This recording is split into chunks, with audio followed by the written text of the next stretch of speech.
صلى الله على محمد صلى الله عليه وسلم. Chapter on if one manumits a male slave owned by two persons or a female slave owned by a number of partners. Narrated Ibn Umar, may Allah be pleased with them, the Prophet, peace be upon him, said, "Whoever manumits a slave owned by two masters should manumit him completely, not partially, if he is rich after having its price evaluated." Narrated Abdullah bin Umar, may Allah be pleased with them, Allah's Messenger, peace be upon him, said, "Whoever manumits his share of a jointly possessed slave, and he has sufficient money to manumit him completely, should let its price be estimated by a just man, and give his partners the price of their shares, and manumit the slave. Otherwise, that is, if he has not sufficient money, he manumits the slave partially."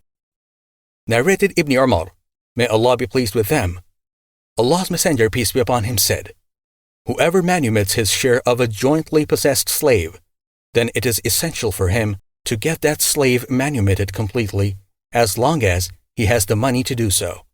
If he has not sufficient money to pay the price of the other shares, after the price of the slave is evaluated justly, the manumitter manumits the slave partially, in proportion to his share.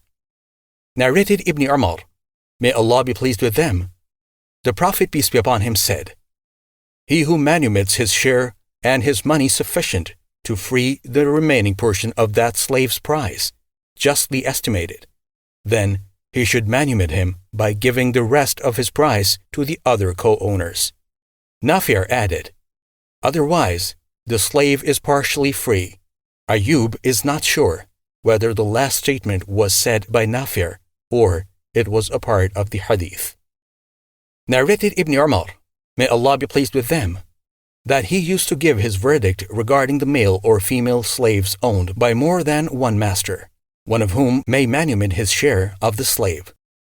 Ibn Umar used to say in such a case, "The manumitter should manumit the slave completely, if he has sufficient money to pay the rest of the price of that slave, which is to be justly estimated, and the other shareholders are to take the price of their shares, and the slave is freed, released from slavery."